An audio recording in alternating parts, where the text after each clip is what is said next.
favorite day of the week is upon us again. That's right, What Everybody Wednesday is here, and that means another episode of the What Everybody podcast. Jonny here in the 73rd person, along with the one and only Ryan Harris. On today's episode, Ryan showers. And when I say showers, I mean showers. Sometimes in the heat of the moment, you can put a hole in the wall. Don't ask, we'll get to it. Then later, all the way from the 416 in the direction of the Great White North, from the band Anvil, Steve Lips Kudlow. So sit back, grab a scarf, your favorite vibrating rabbit, a Labatt's Blue, or as they call it up north, a blue, and enjoy the show. So with no further ado, Ryan and Jonny.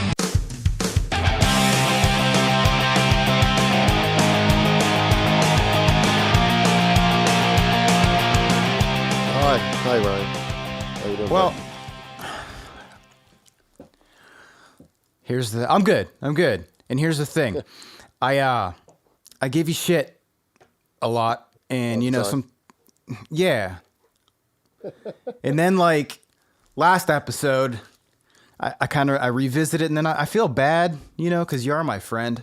Feel bad about what? Feel bad about giving you shit, But then, like, we sign on here right now, and you're annoying, and I see exactly why I give you shit,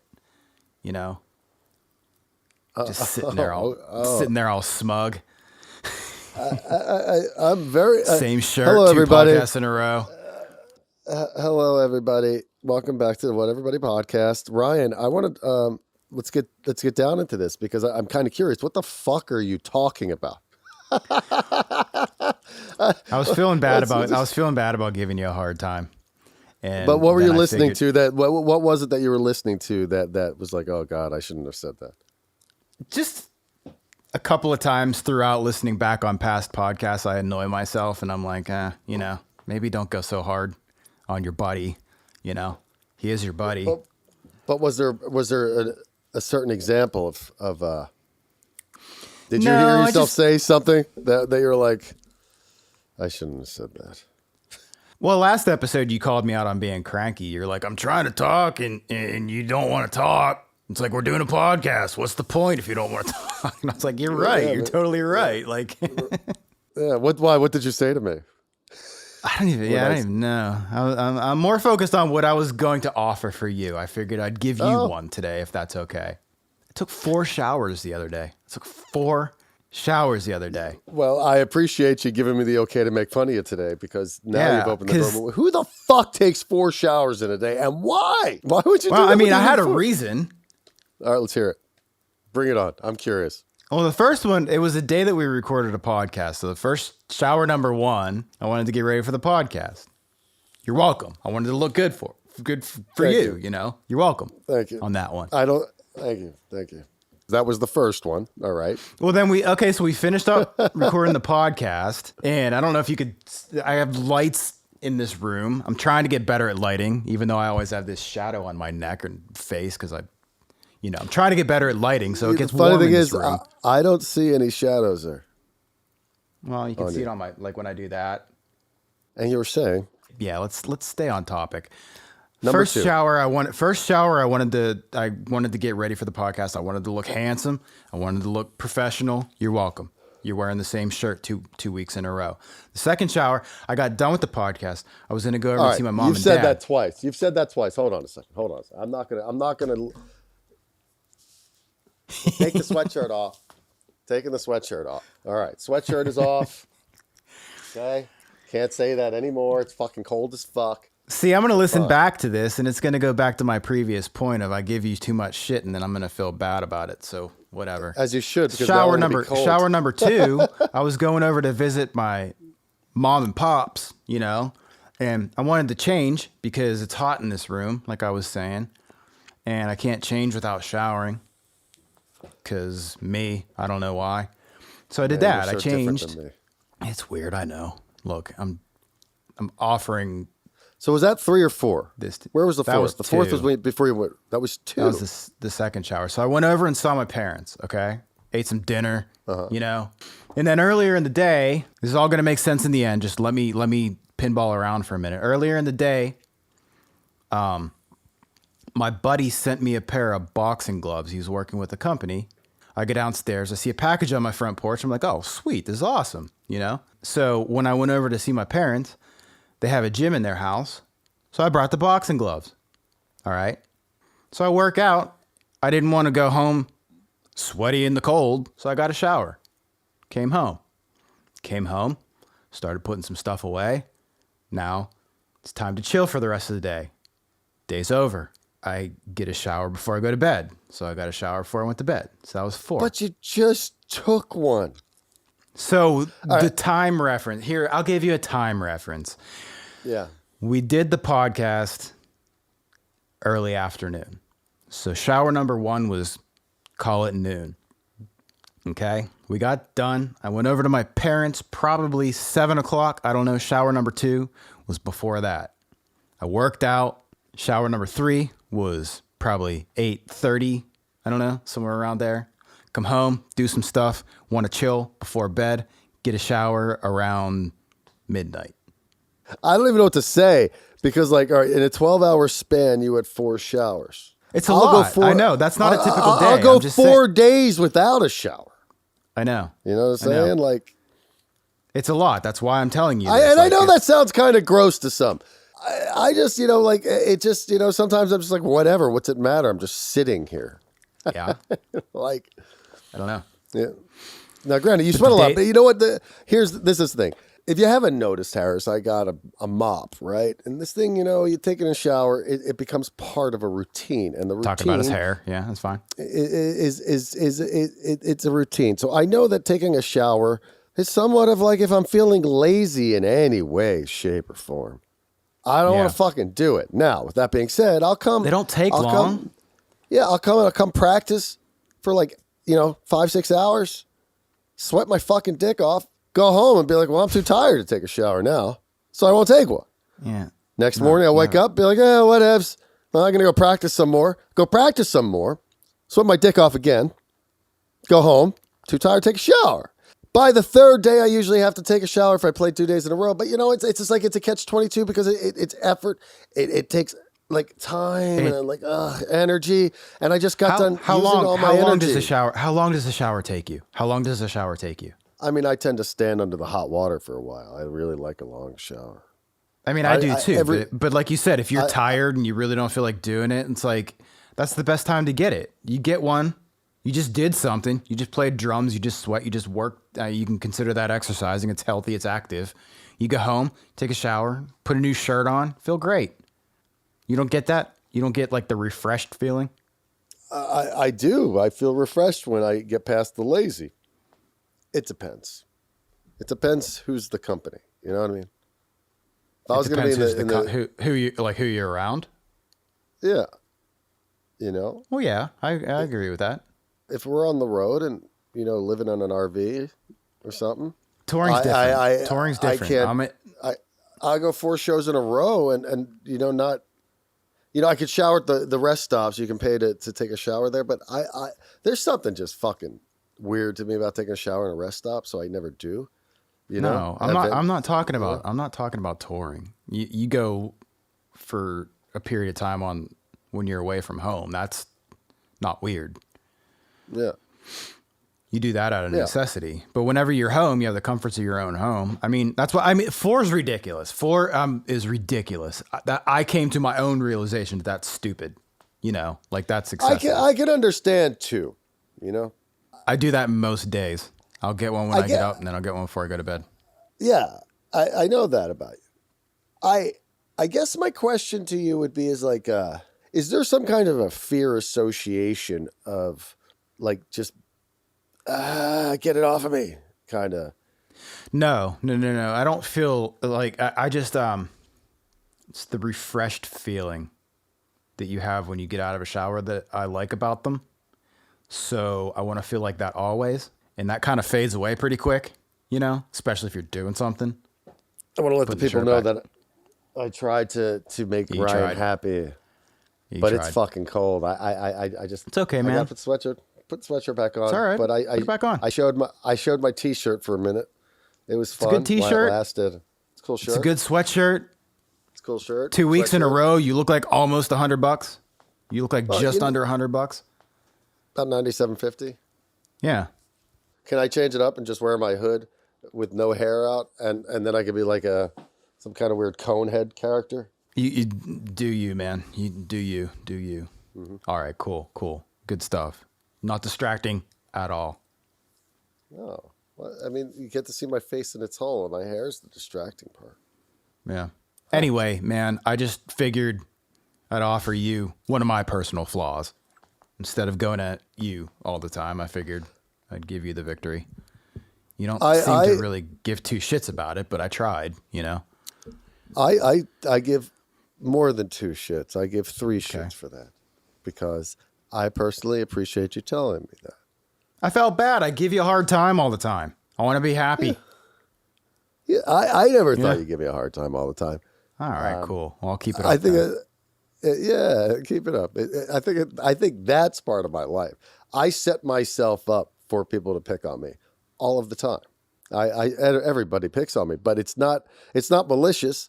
It's just I set myself up. When I say, like, I'm trying to say, I don't know, let's say a word like I don't know, say the word Sony, and I'm like Sony. The one thing I don't understand though is, what do you put in a car to make it run? Gas. G-A-Z, he says. Gas. Gas. I don't. That one's weird to me. That's a weird one to me. In Philly, we say water. Well, I mean, I'm from Pennsylvania. I understand that the dialect is odd. What the fuck does yins mean? Odd. Yeah. Ryan's from Pittsburgh, Pennsylvania, and they use the word yins. Yins going out tonight? What the fuck is yins? It's like same as y'all, just different version of y'all. I think it's like you-ins. I have no idea. I never said yins once in my life. What's you-ins? I mean, I've said it a million times joking around. I am. Anyway, nice, dude. You look like you have pyro going on, all the vape smoke around you. I'm smoking two different kinds of vapes right now. The good one and the better one. You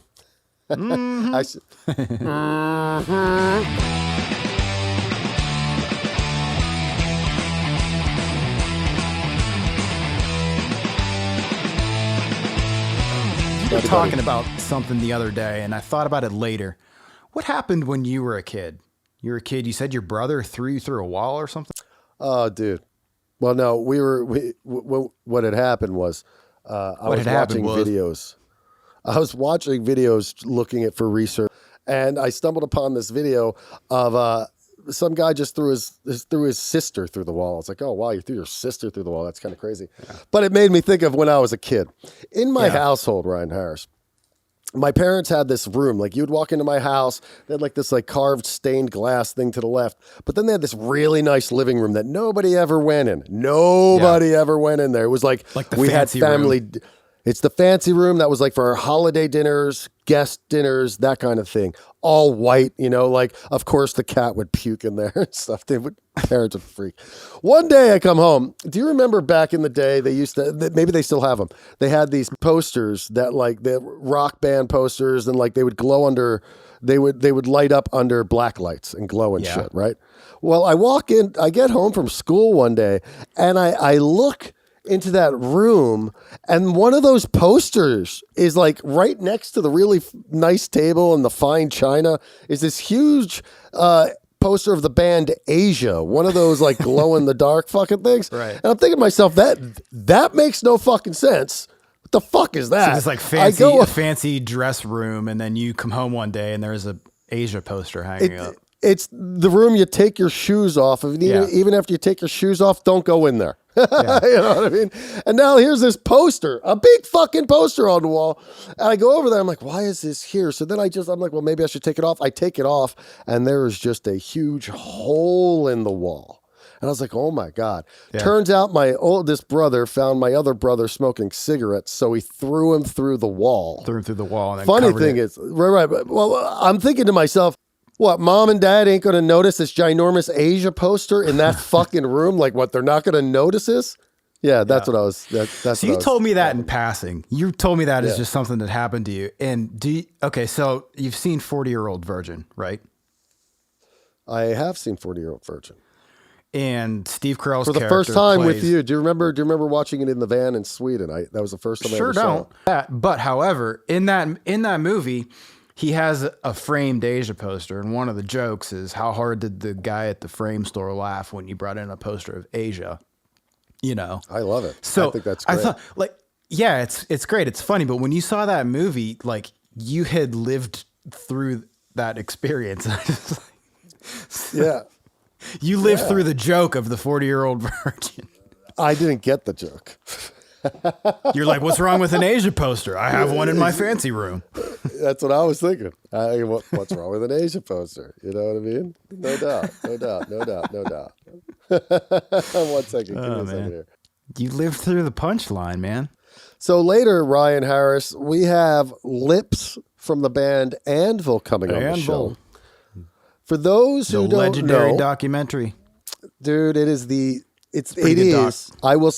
I'll say it's the best rock and roll documentary that lives. Now, granted, the new Beatles one, from what I understand, is pretty fucking great. We're not putting it Beatles level. That's a whole different kind of thing. If you want to see a documentary of a fucking band that never fucking quit, they're working on their 19th album now, and they've been going for almost 50 years. Yeah, this documentary documents this band that has been working and just never were in the right place at the right time. And this movie helped them be in the right place at the right time, and they're living their dreams. These guys are fucking amazing. So we have Lips from Anvil coming on our Whatever Buddy podcast today. Right, Harris? What do you have to say about that, bro? I think it's awesome, man. Dude, it's fucking so cool. Like, this is really cool. I went and saw the... Go ahead. Okay, continue. I was saying, I went and saw the Anvil documentary in the movies with Elvis. Yeah. It is a true, real-life Spinal Tap. Like, that's what it is. Now, granted... Well, here's why it's cool, though. But they're not a joke. I don't want that to sound wrong. They're not a joke. What I mean by that is, and any musician out there who's watched Spinal Tap can relate to the movie, you know, the takeaway is just don't quit and keep going forward and do it with a good attitude, and good things happen. Like that one manager said to us once, he goes, whatever you do, just don't quit. You know what I mean? Yeah. We just don't quit. It's like this podcast. We ain't quitting. We're going strong. We ain't quitting. We're about to talk to Lips. So everybody sit back, grab yourself a soda pop. We're going to take it on into Lips right now. What do you say, Harris? Let's go to Canada. Canada. Yo, Canada. I said, yo, Canada. See, I changed the lyrics. You like that? Yo, You're just making it. Canada. You're just making it. Yeah. All right. I'm calling them. We're calling Canada. Yo. All right. Anyway, ladies and gentlemen, Steve Lips Kudlow for Man.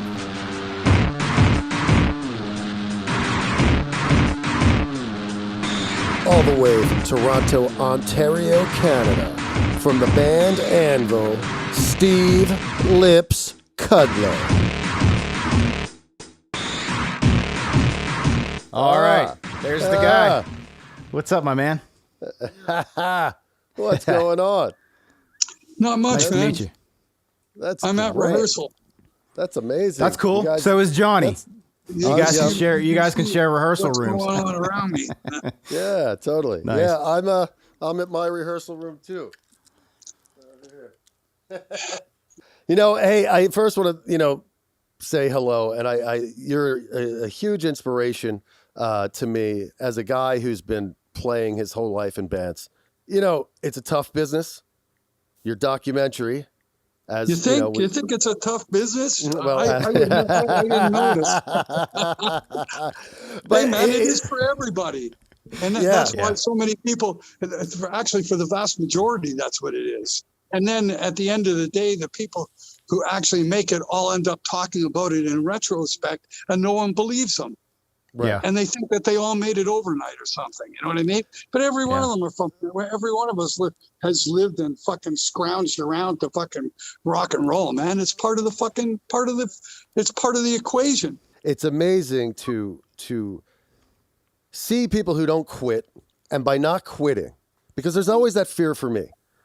How do I know it's not around the corner? How do I know it's not around the corner? Just got to keep fighting, keep fighting, keep fighting, keep fighting.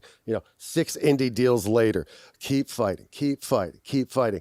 And then you see a story like you guys, and you see the movie, which I saw in the theater. But people get the wrong perspective of what there's been a level of success for me since I was 21 years old, in the sense that I haven't stopped recording. Yeah. 19 albums. The process of touring and playing and touring and playing, whether bands break up and there's breaks in between or this or that, it's never stopped, and it's been self-perpetuating by me participating in it. You can always quit, and then it's over. Dude. You can go, I'm dissatisfied because I've got to take less from a record company, or there's a hurdle in the way, or there's something I'm gonna put a boundary. I'm going, I've had enough. Well, no, you've never had enough. If you're doing what you love, you've never had enough. It's amazing you say that, because just last week I was just driving around and I was having this thought. I was talking to my friend, and I said to him, had I ever stopped along the way, I'd be fucked. The key was that I'm able to still be in this position that I'm in is because I never stopped. I just kept going. And if I took a break, the year break or whatever, sometimes people are like, I live in LA. I'm from Philadelphia. People move to LA and they're like, I'll give it 6 months. I'll give it a year. It's like, what do you mean you'll give it 6 months? You'll give it a year. It makes no fucking sense to me whatsoever. It's like, we didn't go looking for this. This picked us. Music picks us. That's what I think personally. I just needed to get that little inspirational part out, because your movie gave me just the hope of everything. I'm like, look at these dudes. They kept fighting. And now they got the recognition they deserved. And I appreciate that. Now, with that being said, I would love to talk about some of the crazy shit along the way, because there's a lot of crazy shit. You've been doing this since 1973. That is fucking insane. That is insane. And I love it. An album every year. How do you do it? Every year an album. That's crazy. Almost. It's about every 18 months, actually. Yeah. Have you and Rob always been the guys to write the songs, like in the early days? As far as I know.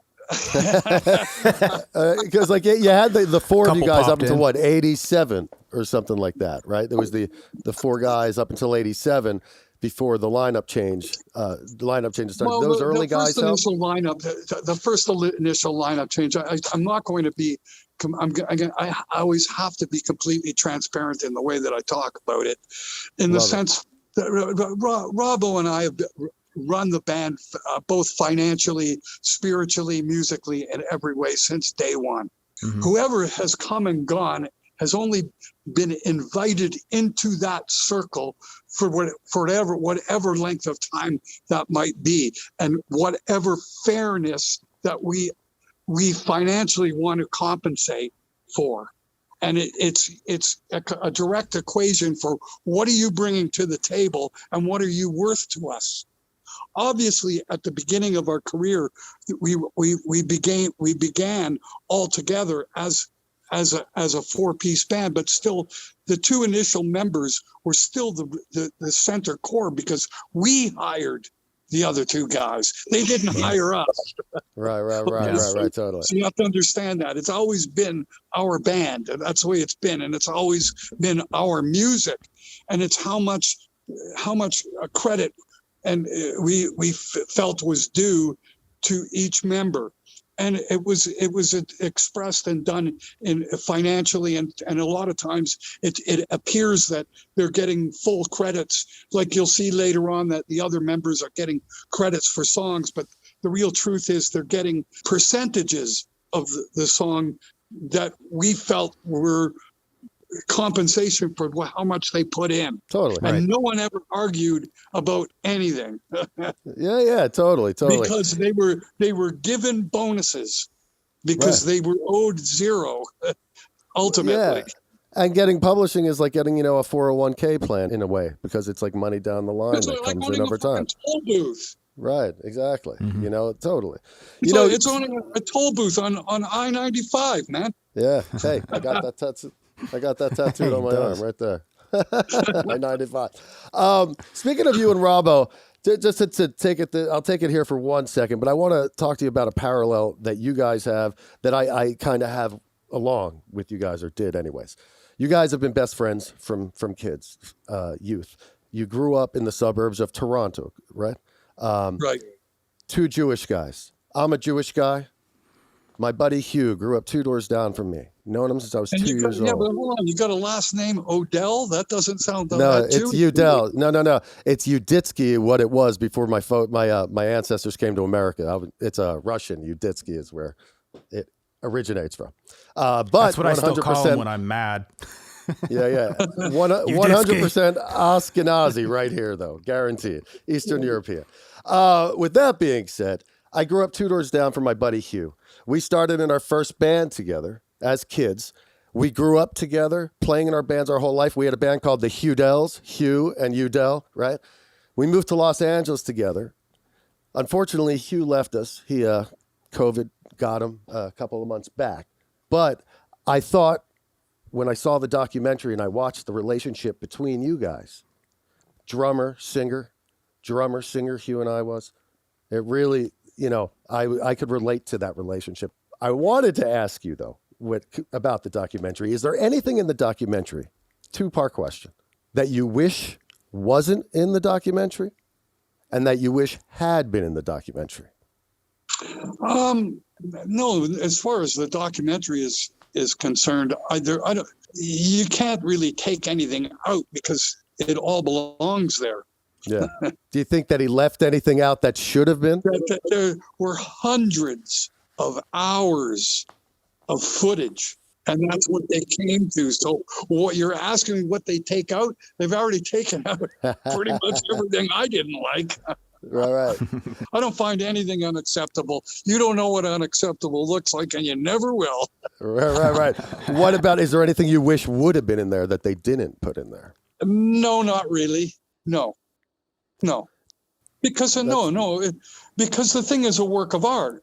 It's a work of art. People, the people involved in editing and putting this together, it is unbelievable. I was there through most of the process, to tell you the truth, because this was built in a process. Yeah. It was built in a process because you haven't filmed stuff yet, and you're hoping and praying that things happen. Yeah. Dude, yeah. We're going along in the first 6 months maybe of filming, and the guy goes, "Hey man, you better get a fucking gig in Japan like by October 15th," he says to me.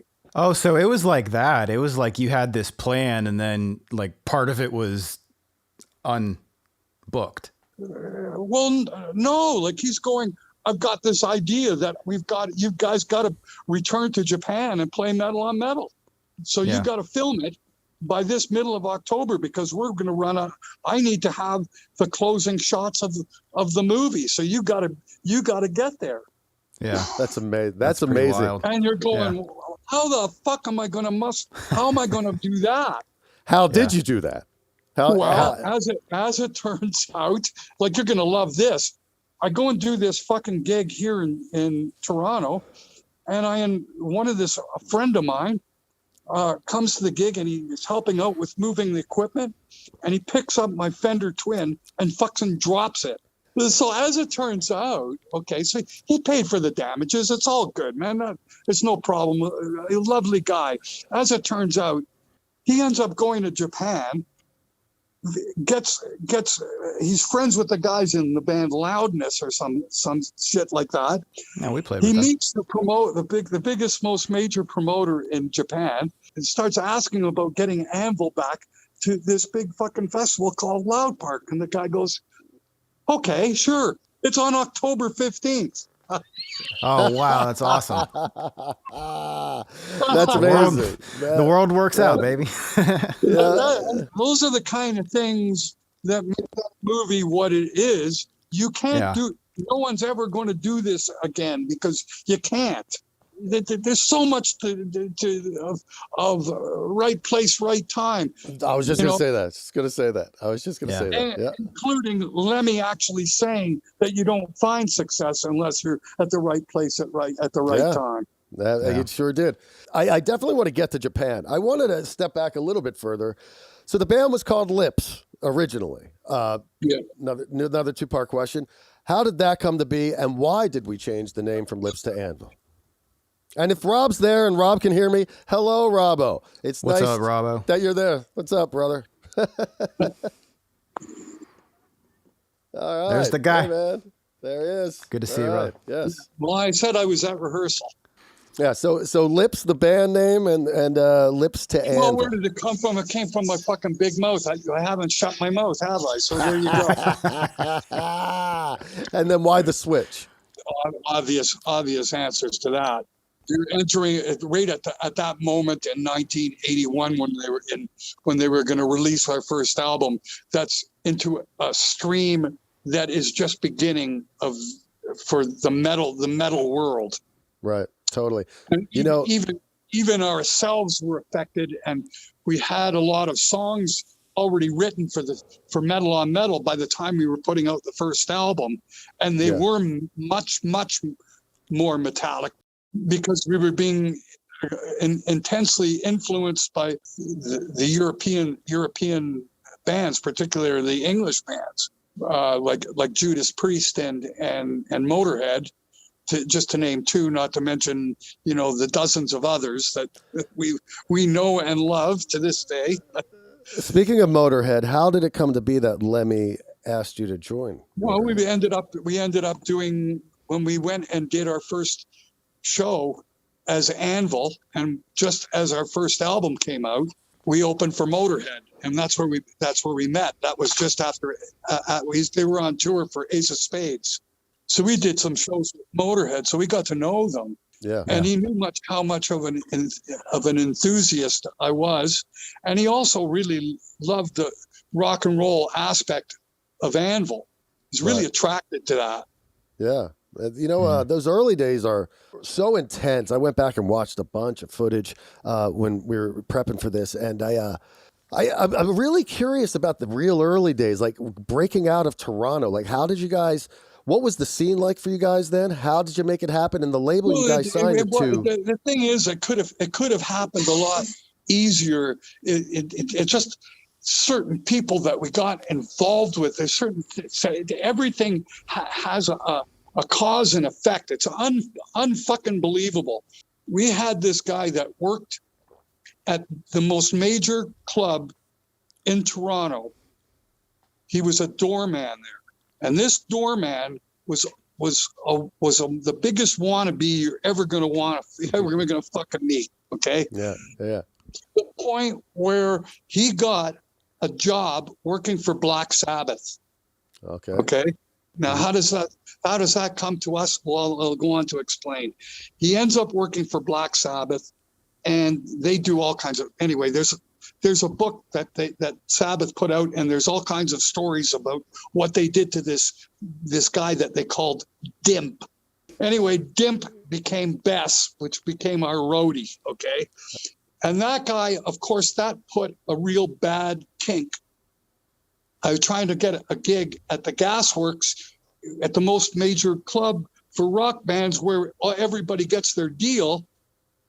They won't hire the band because this guy's working for us. Oh, no. Dimp's a problem. Why'd they call him Dimp anyway? I'm just saying, right off the bat, an obstacle. So that sent us basically to the tundra. And I mean to the great far north of Ontario and Quebec, and where we played our original material to unsuspecting audiences, and them becoming fans of songs they've never heard before, because we repeatedly played the clubs over and over again. Yeah. We eventually from doing that, and we became a band that you got to go see this. The guy jumps off the stage, he dips his fucking vibrator in women's beer, and tries to get them to lick it off. The guy's fucking nuts, right? I wonder how many diseases you transferred by doing that. blowing up using illegal pyrotechniques. We're talking about the late 70s, early 80s. We're setting off fucking gunpowder in bars. So we're playing Quebec, we're playing all that stuff. How's it get back to Toronto? How's it get back to the hometown? We started packing the competitors to the main club in Toronto. It became, I mean, on a Saturday night, the gasworks is empty. Everybody's down the street at the other club. So eventually, what happened was the guy who's running the club goes, I can't put up with it. Now, it's the documentary starts with you guys playing the big festival, and that's '84. But then I stumbled upon a video the other day of you guys playing it from '83. The place is packed. Right. It's a big venue. You guys are fucking killing it. By the way, you guys are fucking on fire that night. With that being said, what was why do you think Japan took to you guys so quickly? First of all, perverse sexuality at that particular time was really, really cool to them. And to a great degree, your popularity really depended on that time on whether the women liked you. It's actually the girls themselves, they told us why. The bands they like and why they like them, right? Was it the label from Canada, the ones who put that record out in Japan, or did you have a different label over there? And did you guys have any hits over there during that time? What actually happened was the guy who actually owned the original label in Attic Records he called him a sub-publisher, I believe. That's what so it's somebody that it was like a direct guy that could put you in a major label. And that's precisely what happened. Did you guys have any hits on those first two records over there? Yeah, School Love was. Oh, right, yeah. So then Metal on Metal comes out. After that, there's that whole thing with the manager and going, leaving Attic and trying to go to a major deal. What went wrong there? Like, what happened where that manager... Everything that could go wrong did go wrong. So there's so much to consider and so many reasons. So I mean, whatever could go wrong went wrong. I guess that's the best way to explain it. You have a choice between management from basically crazed management, which is Johnny Z and Marsha, or you've got David Krebs. And at that particular moment in times, you've got somebody who hasn't put out Anthrax yet, doesn't have his own record deal. He's just a fucking guy. Yeah. Didn't sign Metallica yet, right? Yeah.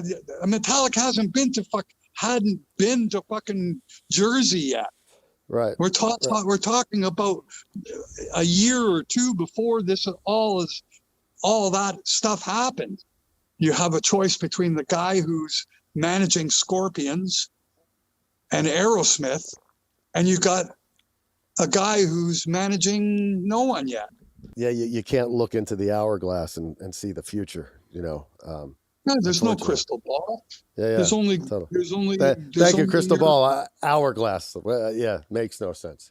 How was inside the band at that point? Because you guys are taking a lot of blows. At this point, we're talking you guys have already been a band for 10 years. There's a lot of conflict, because also at the same time that's happening, you've got the rise of the posers, right? The commercial aspect, the money making aspect of what metal became. The pop music at the time, it became pop music, and men became women. Yeah. Now, what were you thinking when you were watching that happening? You're sitting there like, man, I'm fucking doing this fucking 10, 15 years in this band alone, long before all this commercial bullshit came out. What is your emotion at that point in time? I never really thought of myself as following that, myself personally, ever really following that. I'd found my own way of creating an identity, and then I used it for the early Bondage suit, but it was really in the earlier 80s.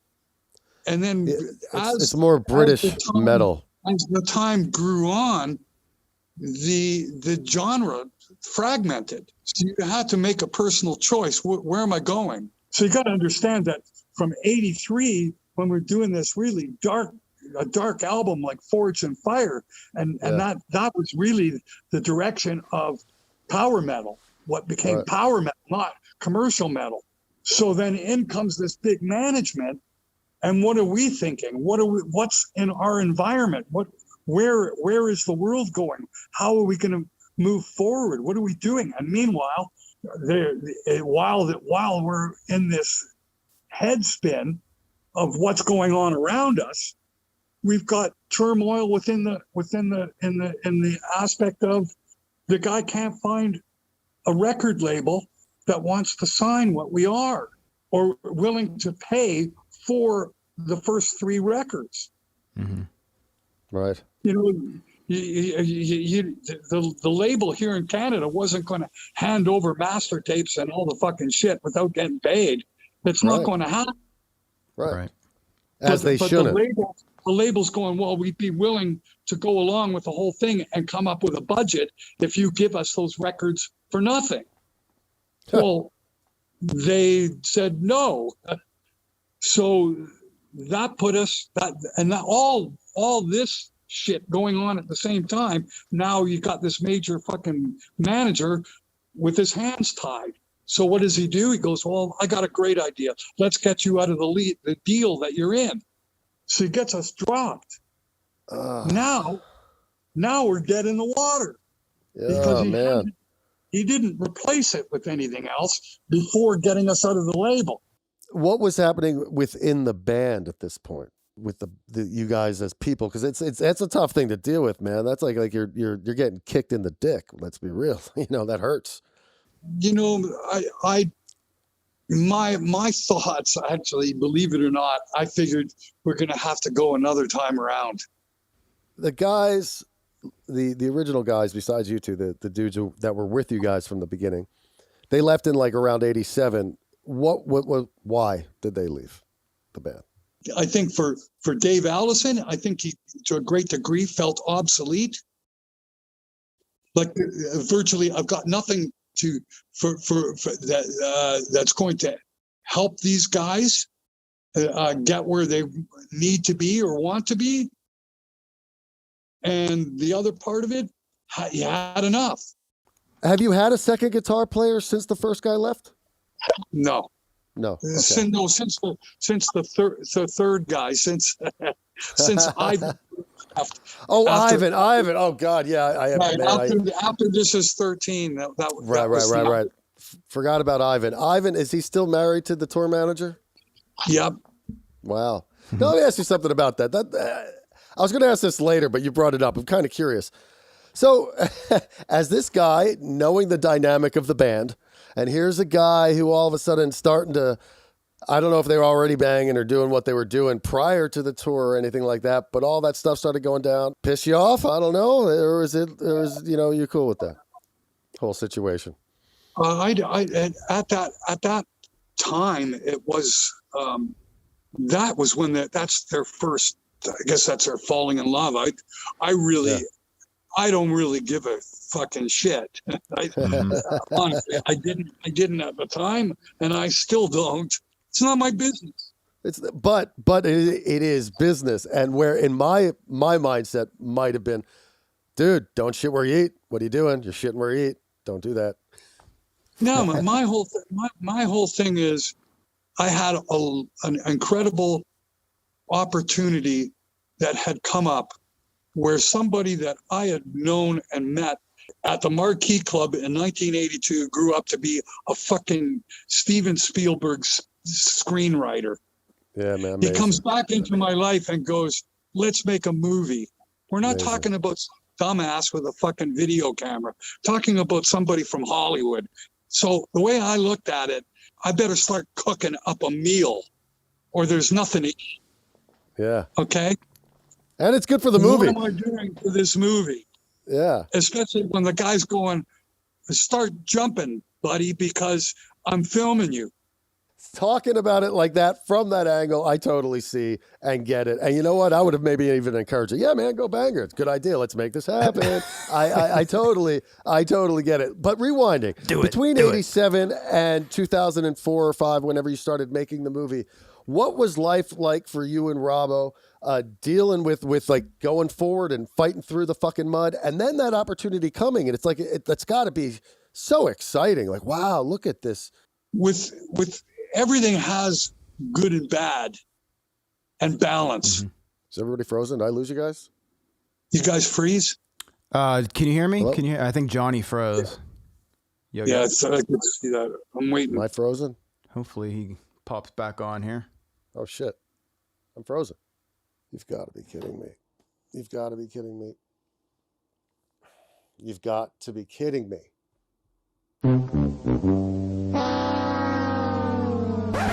Sorry. Johnny's back. My internet took Nah, a it's all shit. I'm back. I'm back. I'm back. I was freaking out over here. I was like, oh my God. I remember what we were actually talking about before you I disappeared. remember. Yeah. Well, I was asking the period between 87 and 04, 05 when tough period, trying to keep the band going through that period before the documentary came to be, which must have been the most exciting thing. 2-part question. How did you cope with that, or what were you guys going on with you guys through that period of time? And then when the opportunity came, was it just like, wow, this is amazing? Or was it like, oh no? We always found record deals, which was never a problem. We had one album called Worth the Wait. And what happened was we didn't really have a proper label, but we did eventually get a label called Mausoleum in Europe. And they put it out in Europe. And then we got a label in Canada to put it out across Canada. Yeah. But they failed. Go figure. It never really got distributed in Canada other than by us. Were you guys touring through this whole period too? With all those records? We're playing anyways. We're still doing whatever we could do. All of a sudden, I guess after Worth the Wait, we came to realize that there was a new guy that we'd known from some time before that had a label, and we went in and had a meeting. But at the same time, a label in Germany had contacted me through email saying that they were interested in a label called Massacre. So what happened was, between Massacre and this guy Hypnotic Records, we put out, I don't know, four or five albums that way. In the movie, you and Robbo get into the big fight in the studio. When that happened and you went outside, did you think there was a chance of the band ending? And B, has there ever been a period in time from the beginning in almost the 50 years that you thought to yourself, wow, I don't know if me and Robbo are going to make it through this as people? Well, no, you know what? Those were those particular times were probably some of the most dismal for me, because at the same, what was so difficult. See, that there's a lot of things that I can't, it's just, I can't talk about. I mean, you can read the book and you can find out some of the stuff in between the lines.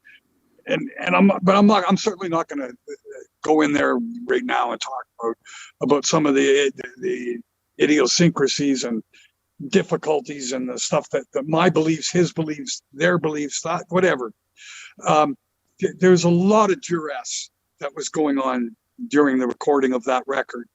Yeah, man, money is always the root of all stress. Paul Stanley, you won't catch me quoting him very often.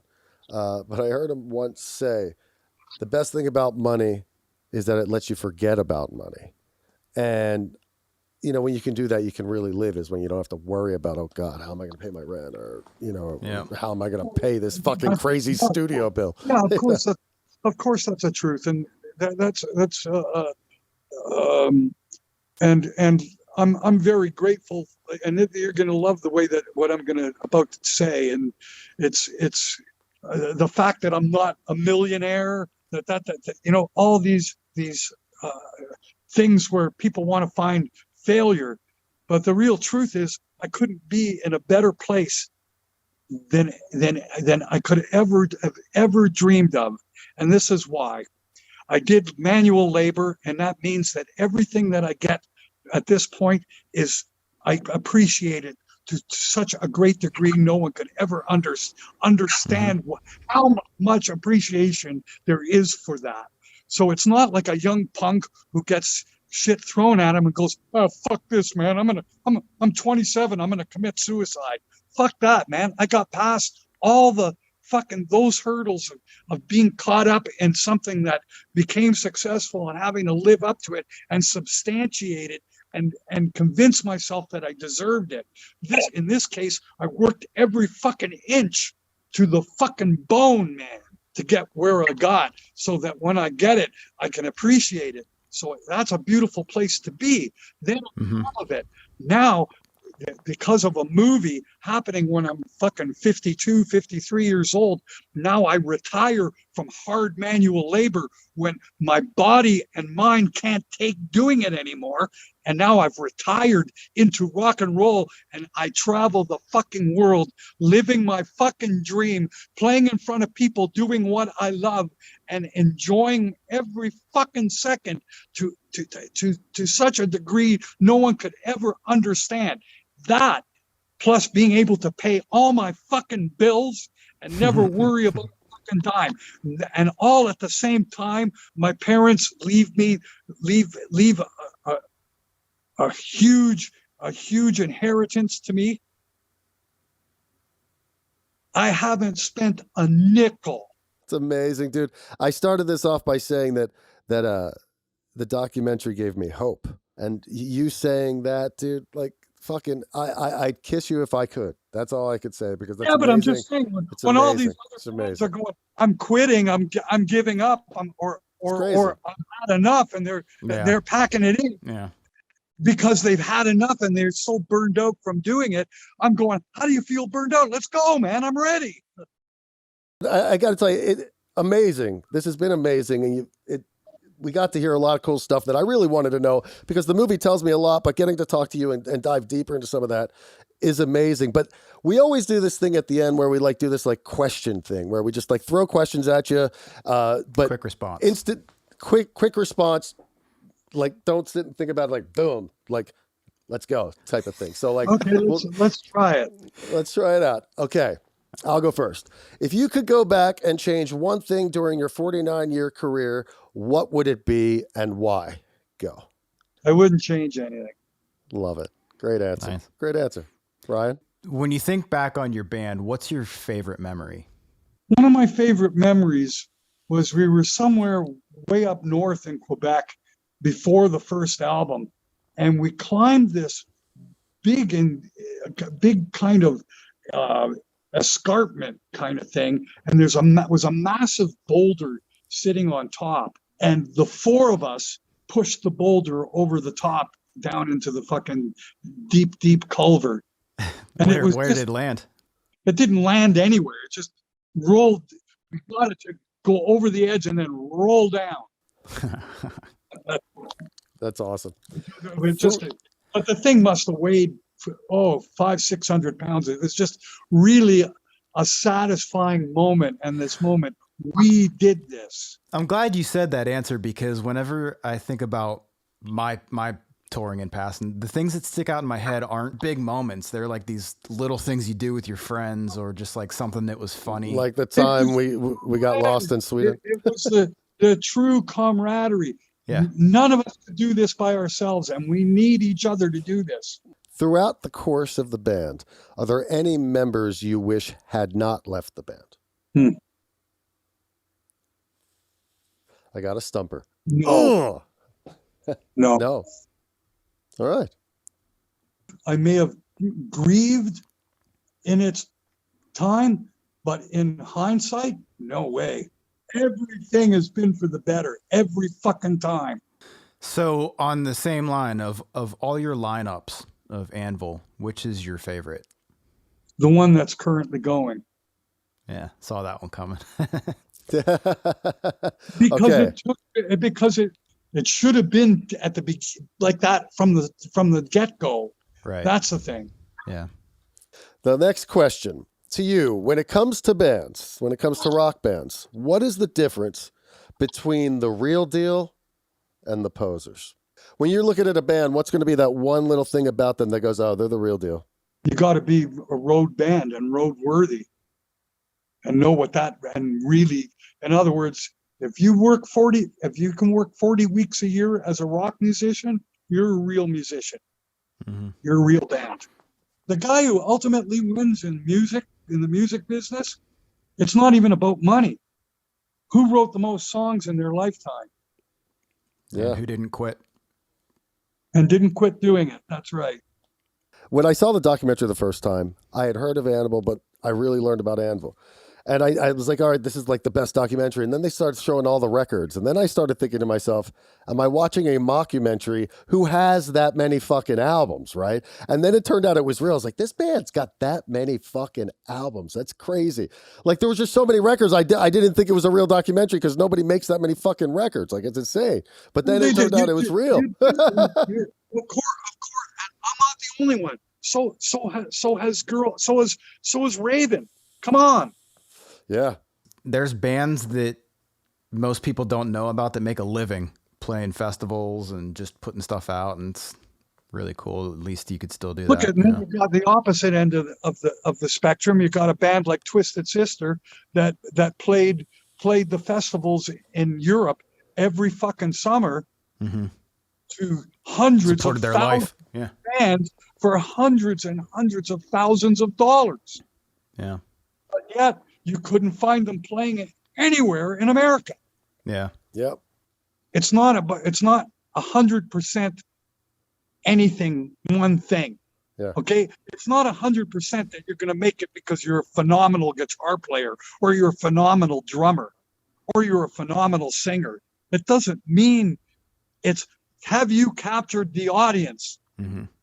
Do you have the timing? Do you have the luck? Do you have the Yeah, right place, right time on top of all that. The guys who can really capture the audience, they're blessed. They're just blessed. You know, you got to be happy with and content with whatever you have, and it's not about competition. I certainly never looked at it as competition. I admire my colleagues. I'm not jealous of them or begrudge them. There's nothing to be gained by that at all. I try to only see the good in those kind of things. I have no desire to be negative at all. Well, right now, have you always been that way? Because I mean, now life's life's awesome. But there was a time where you're probably like, God damn, this fucking manual labor job's fucking killing me. Did you always have that positive outlook? I think generally speaking, yeah, I think I have. We have one last question. Ryan, you take it away. We'll make this one a good one. Make it good. So this is the question of the day. Do you still have your first guitar ever? No. Follow-up question. You're famous for playing guitars with a vibrator. Do you have your first ever vibrator still? No. All right. Do you remember where you bought the first vibrator for the first time you were going to use it on guitar? Yes. They were $2.99. Oh wow! Oh, so you went through a bunch of them. You went through a bunch of them. Consumers Distributing in Canada. That's what the place was called. That is amazing. Nice. Hey, and what you have to do, you got to love this guy. You're gonna love this. You go into this fucking store, and it's got a little order form on the desk and a magazine. And you go through the magazine and you write down the number on the order form, and you walk up to the front counter. You hand the guy the piece of paper. He goes to the shelf, pulls your fucking vibrator off the shelf, and sells it to you. That's amazing. What's the most? Okay, I just thought of this. What's the most you've bought at any one given time? Like, you have that order form. Did you ever go like, I need 20 of them or something like that? Oh, that's only in recent years. That's only in recent years because there's a particular model that I use that's not dissimilar from this one. Yeah. This is the incorrect size. I thought I'd attempt a different size, but I get this takes double A's, but I need a C size. Oh, so you need a bigger one. You need more girth. Well, not more current. It needs to be larger so that I can play bottleneck. And no, that's what I said. More girth. You can see it from the back of the room. Yeah, totally. That's funny. Yeah. Needs to be thicker, girthy. Got to get that girthier. All right. On that, lips. Thank you so much, man. It's been an absolute pleasure. Thank you. And hey, I hope to run into you soon. I'm going to be in Europe all over the place this year, so maybe we'll run into each other someplace along the way. So. What's the name of your band? The Mercury Riots. The Mercury Riots. Okay, I'm going to keep my eye out for that. Awesome, man. Awesome. Fuck yeah. Cool. Fuck yeah. You're the man. Thank you so much. You have a great day. Tell Robbo we said later. Fucking, yep. Thank God it's legal. Yeah. See you, bud. Okay, have a good day. You too, brother. Talk to you later. Bye.